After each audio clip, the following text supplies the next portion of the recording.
Hey guys, this is Sarfe and welcome to my YouTube channel। तो अभी हम लोग देखने वाले हैं एक ऐसे टॉपिक जो क्लास 9 और क्लास 11 दोनों के लिए है, दोनों के लिए कंबाइंड टॉपिक है। थोड़ा सा लेवल इसमें हम लोग बढ़ेंगे और लेवल हम लोग यूं ऐसे ऐसे थोड़ा थोड़ा लेवल बढ़ते जाएंगे, ऐसा नहीं कि बिल्कुल वहां तक पहुंचेंगे, नहीं।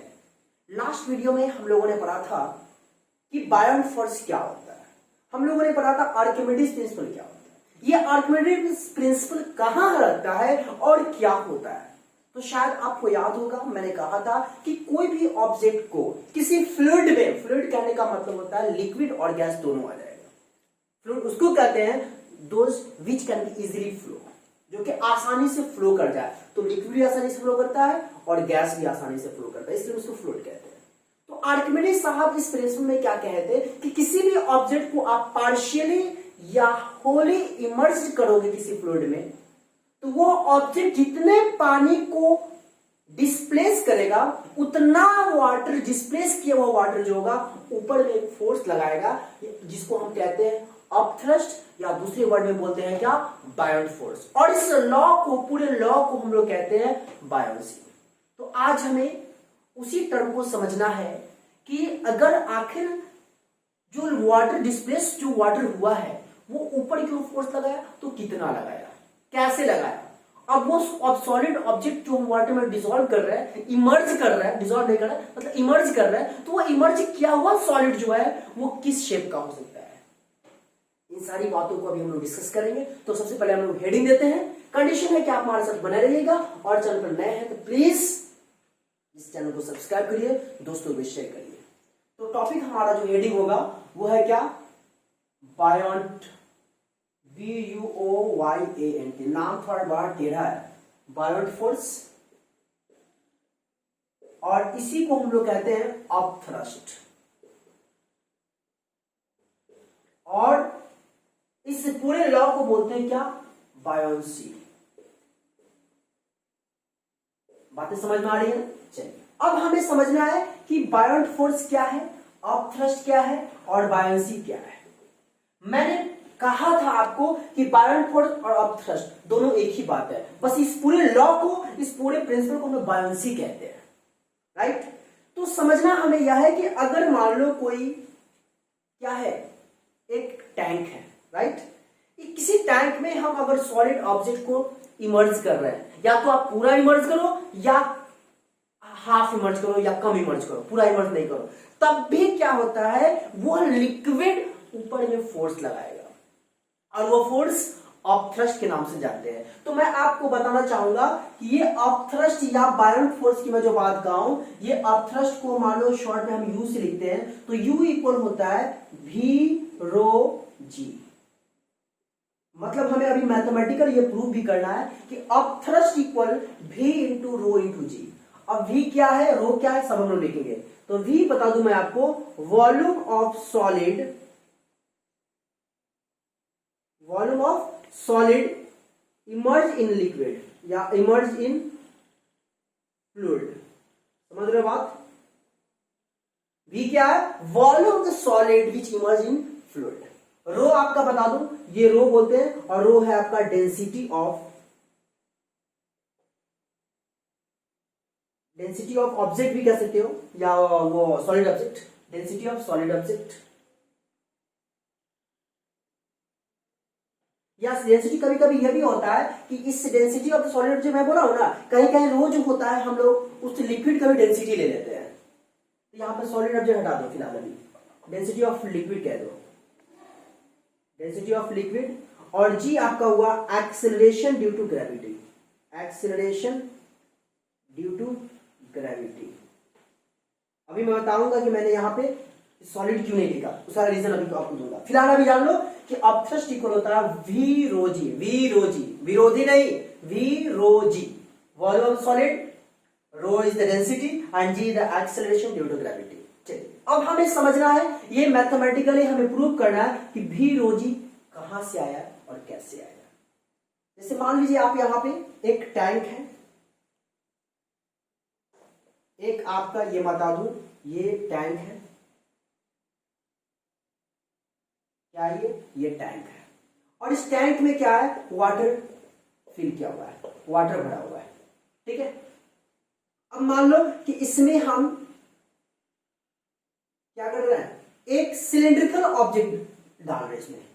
अब मैं आपको बता दूं, इस टैंक में आप ये सॉलिड हम सिलिंड्रिकल जो डाले हैं, आप किसी भी शेप का आप इसमें इमर्ज कर सकते हो, जरूरी नहीं कि सिलिंड्रिकल शेप का हो। मैं यहाँ पे अज्यूम कर लिया हूं क्या कि सॉलिड सिलिंड्रिकल ऑब्जेक्ट मैं इस वाटर में, इस टैंक में इमर्ज कर रहा हूं। यहाँ पे आप देख पा रहे हो पूरा का पूरा इमर्ज हमने किया है यहाँ पे, राइट ना, पूरा का पूरा हमने यहाँ पे इमर्ज किया है। चलिए, आप ये भी कभी जानते होइएगा कि अगर हम यहाँ पे इमर्ज कर दिए हैं तो जाहिर सी बात है, आप बचपन से जानते आ रहे हो कि सेम लेवल, हमेशा याद रखिएगा, सेम लेवल पे, सेम लेवल मतलब कि पानी का जो सेम लेवल होगा ना, उस केस में हॉरिजॉन्टल जो फोर्स लगेगा, किसके कारण, प्रेशर के कारण।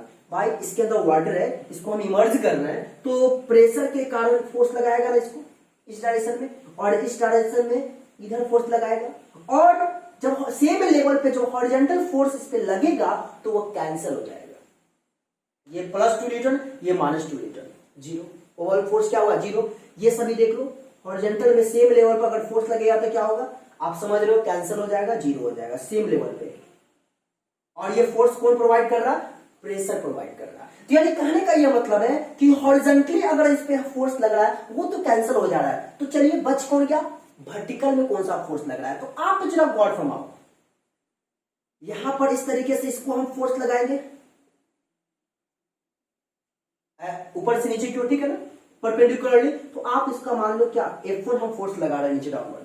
और आप बचपन से जानते आ रहे हो, किसी भी लिक्विड में, किसी भी सॉलिड ऑब्जेक्ट को आप इमर्ज करोगे तो लिक्विड में यह खासियत होता है कि अपवर्ड में एक फोर्स लगाता है, और वो अपवर्ड में जो फोर्स लगाता है जिसको हम कहते हैं क्या, बायंट फोर्स या अपथ्रस्ट कहते हैं। तो आप समझ सकते हो, ये लिक्विड जो यहाँ पर भरा हुआ है, यहाँ पे लिक्विड है, ये लिक्विड भी क्या करेगा, इसको ऊपर की ओर फोर्स लगाएगा। तो मान लो F2 है, और ये सब फोर्स कौन प्रोवाइड कर रहा है, प्रेशर प्रोवाइड कर रहा है। कौन प्रोवाइड कर रहा है, प्रेशर। तो यहाँ पे F1 जो फोर्स लगाया है, मान लो यहाँ पे प्रेशर क्या है, P1 है, और यहाँ पे प्रेशर क्या है, P2। अब कहोगे क्या सर, आप हॉरिजॉन्टली देख पा रहे हो तो फोर्स तो यहाँ पे कैंसिल हो जा रहा है, यहाँ पे फोर्स और यहाँ पे फोर्स, ये फोर्स और ये फोर्स आप देख पा रहे हो ना, F1 और F2, F1 डाउनवर्ड लगा रहा है, F2 अपवर्ड लगा रहा है। F2 कौन सी लगा रहा है, तो प्रेशर, F1 F2 दोनों प्रेशर ही लगा रहा है, बट ये लिक्विड जो है ऊपर की जो फोर्स लगा रहा है, यहाँ पे F2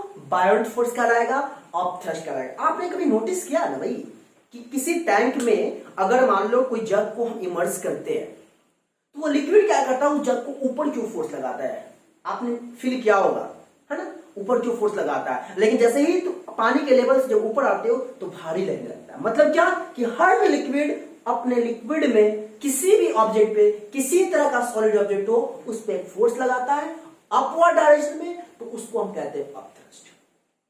तो जाहिर सी बात है कि F2 का वैल्यू जो होगा F1 से फिलहाल ज्यादा होगा। और दूसरी बात, यहां P1 है, यहां P2 है, यहां पे प्रेशर P1 है, यहां पे प्रेशर P2 है। आपने कभी देखा होगा या नोटिस किया होगा, जितना डेप्थ में आप जाओगे ना उतना प्रेशर ज्यादा लगेगा।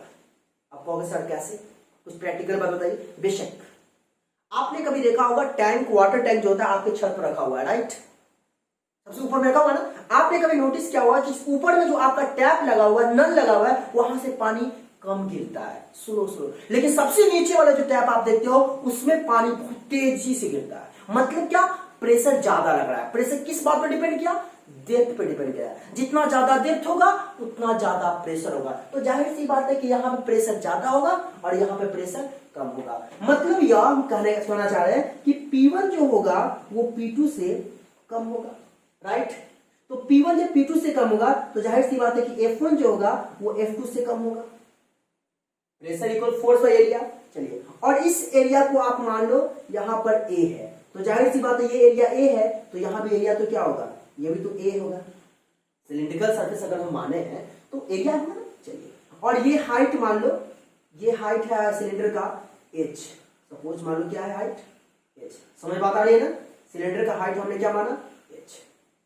चलिए, अभी मैंने जैसा कि कहा कि यहाँ पे प्रेशर ज्यादा होगा, यहाँ पे प्रेशर कम होगा। तो चलिए हम प्रेशर P1 फाइंड करते हैं। तो P1 इक्वल क्या होगा, force by area, F1 by A। तो F1 कितना होगा, F1 इक्वल P1 इंटू ए होगा। हमने यहाँ पे पता लगा लिया कि यहाँ पे कितना फोर्स लग रहा है, कितना लग रहा है, P1। चलिए अब यहाँ पे हम फोर्स फाइंड कर लेते हैं। तो P2 इक्वल क्या होगा, F2 बाई ए, क्योंकि pressure equal force by area. तो F2 हमारा क्या होगा, आप देख सकते हो P2 इंटू ए।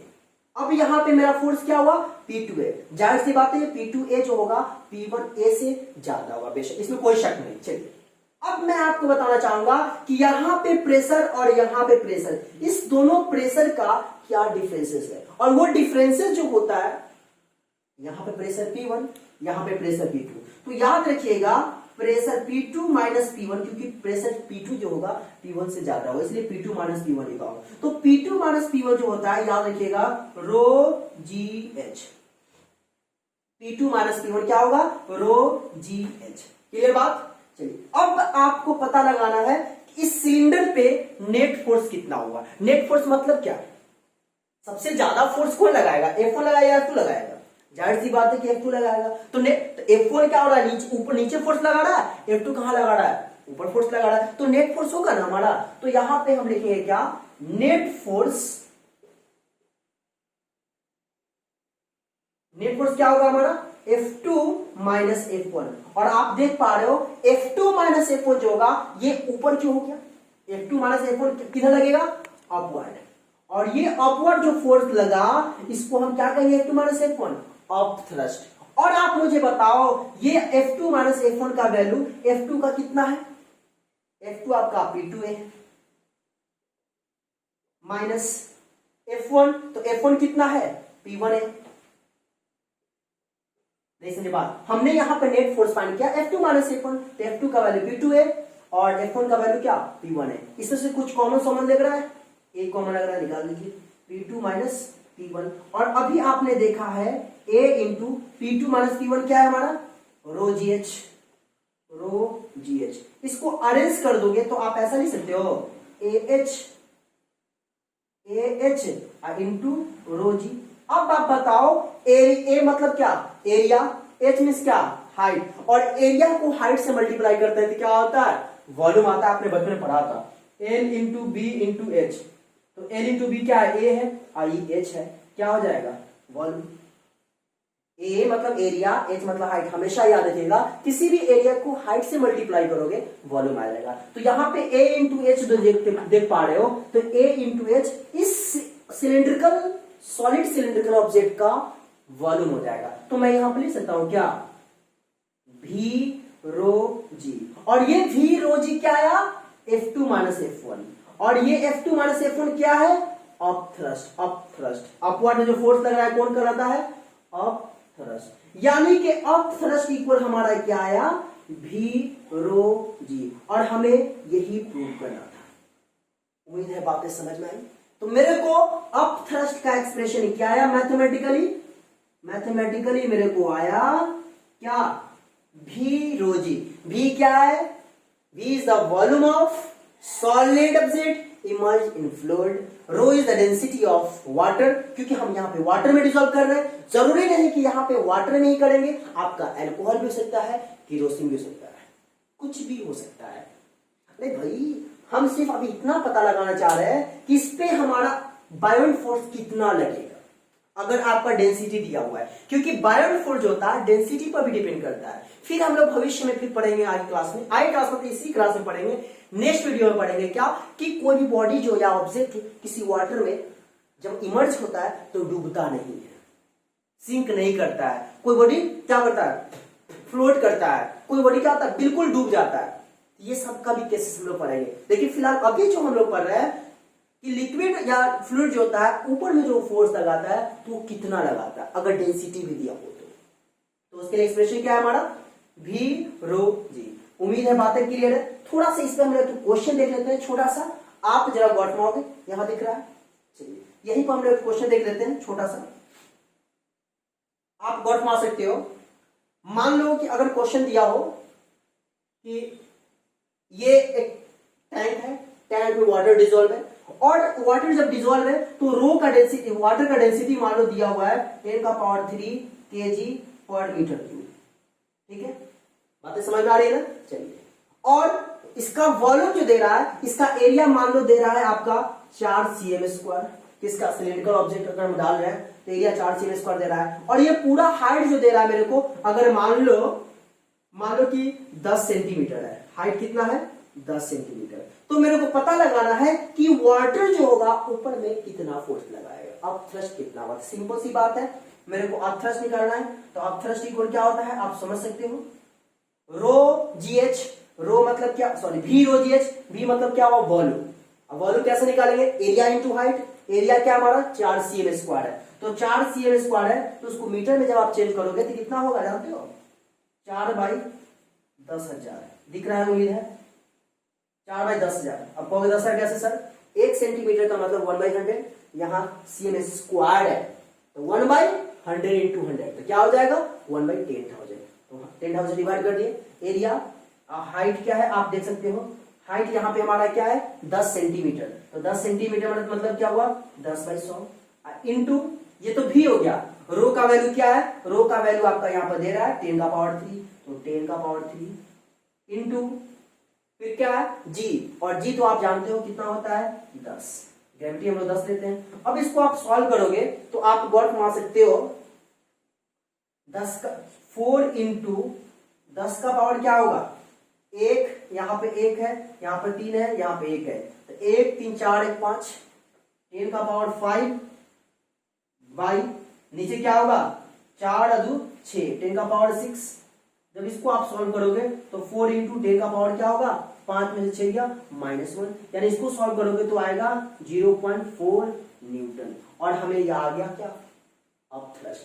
अगर मान लो 0.4 न्यूटन कैसा आया? अगर मान लो कि कोई सॉलिड ऑब्जेक्ट है, उसको किसी लिक्विड में, फ्लूइड में हम इमर्ज कर रहे हैं, तो मेरे को कितना होगा?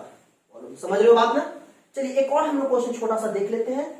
तो कहने का मतलब बोर्ड को तो रब करना होगा, राइट ना? तो थोड़ा मैं साइड हो जा रहा हूं, आप इस बात को क्लियर हो जाना कि कैसे मैंने आपको यहाँ पे ये मैथमेटिकली प्रूव किया है। और उसके बाद हम लोग 2-3 क्वेश्चन भी देख लेते हैं, ऐसा ही 1-2 क्वेश्चन, ज्यादा नहीं। चलिए, तो इस तरीके से हमने यहाँ पे क्वेश्चन लिखा है, आप देख सकते हो। क्वेश्चन हमारा क्या है? एक टैंक है जिसमें वाटर भरा हुआ, और इसमें एक सिलिंड्रिकल, हम सॉलिड सिलिंड्रिकल डाल रहे हैं जिसका एरिया 2cm² है।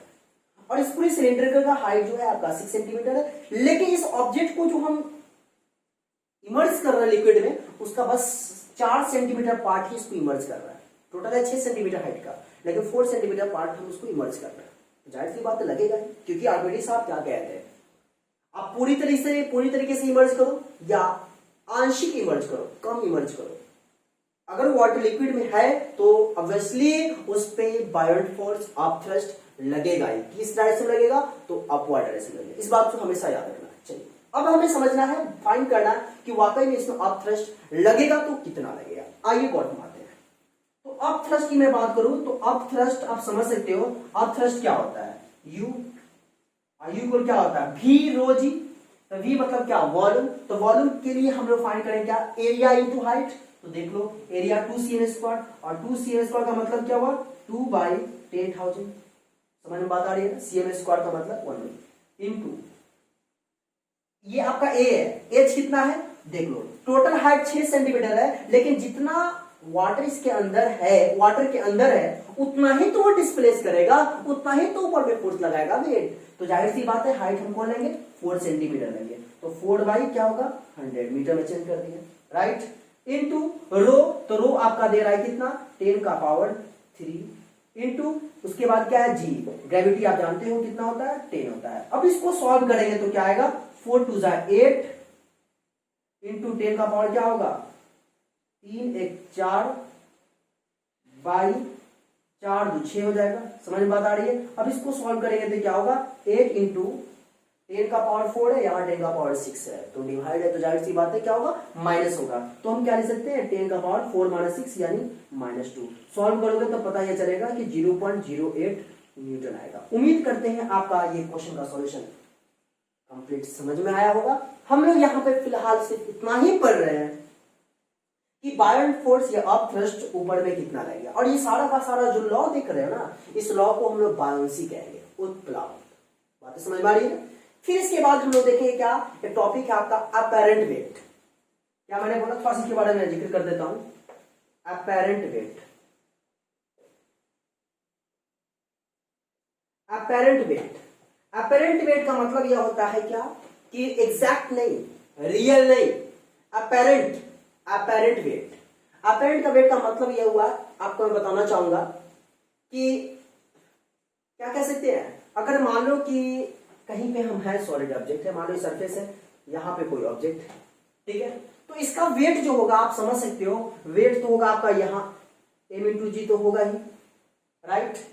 अगर किसी लिक्विड में है तो वेट तो नीचे लगेगा ही, और ऊपर में भी फोर्स लगेगा, और ये यहां पे अगर फोर्स है तो ऊपर मान लो फोर्स लग रहा है F, तो नेट फोर्स हमारा क्या होगा, ये W मान लो ना, वेट, वेट क्या है, W है, तो नेट फोर्स हमारा यहाँ पे क्या होगा, क्योंकि ये बड़ा फोर्स ज्यादा होगा पानी के अंदर है, तो W बराबर F होगा, वेट बराबर जो फोर्स हो जाएगा। लेकिन यही चीज अगर मान लो किसी क्या है, लिक्विड में है, लिक्विड में ये रखा हुआ है, और तब इस पे हमारा कितना होगा, तो आप समझ सकते हो, गॉड माना वेट तो नीचे लगेगा ही, इस बॉडी की मास है तो वेट तो जाहिर सी बात है, और इसके ऊपर में क्या लगाएगा, एक अपथ्रस्ट भी लगाएगा, अपथ्रस्ट लगाएगा ना, तो अपथ्रस्ट लगाएगा और ऊपर से हम फोर्स लगा रहे हैं, ऊपर से इसको हम नीचे क्या कर रहे हैं, फोर्स लगा रहे हैं। तो आप सोच सकते हो यहां पे हमारा नेट फोर्स क्या होगा, जाहिर सी बात है कि हम जो फोर्स लगा रहे हैं, तो लिक्विड ऊपर में फोर्स लगा रहा है, वेट नीचे लग रहा है, तो नेट फोर्स तो होगा हमारा क्या,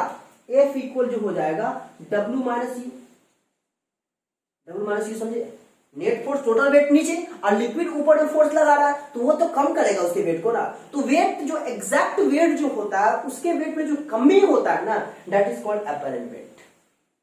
बातें नहीं समझ में आई, ये कोई मान लो जग है, इस जग को हम वाटर में इमर्ज कर रहे हैं, तो इमर्ज करेंगे तो वेट तो नीचे लगेगा, और लिक्विड के अंदर है तो लिक्विड तो ऊपर में फोर्स लगाएगा ना, तो इसके वेट को डाउनवर्ड जो वेट लग रहा है, डाउनवर्ड में जो वेट लग रहा है और अपवर्ड में अपथ्रस्ट जो लग रहा है, ये डाउनवर्ड वाले फोर्स को तो थोड़ा कम करेगा, तो नेट तो हमारा हो गया W माइनस यू। तो अब जरा सोचिए यहां पे W इक्वल F है, यानी F इक्वल W है, और यहां पे क्या है, F equal W minus you, मतलब क्या हुआ कि ये ज्यादा हुआ ये कम हुआ, तो ओरिजिनली अगर कहीं पे है तो फोर्स जो होगा वेट की इक्वल होगा, लेकिन उसी चीज को अगर किसी लिक्विड या फ्लूइड में डाल देते हैं तो वहां पर उसके वेट में क्या होती है, कमी होती है, तो उसी को हम कहते हैं क्या, अपैरेंट वेट, या इसी को हम लोग लॉस इन वेट भी कह सकते हैं, लॉस इन वेट, मतलब वेट में जो लॉस होता है उसी को हम लोग कहते हैं क्या, अपैरेंट वेट कहते हैं।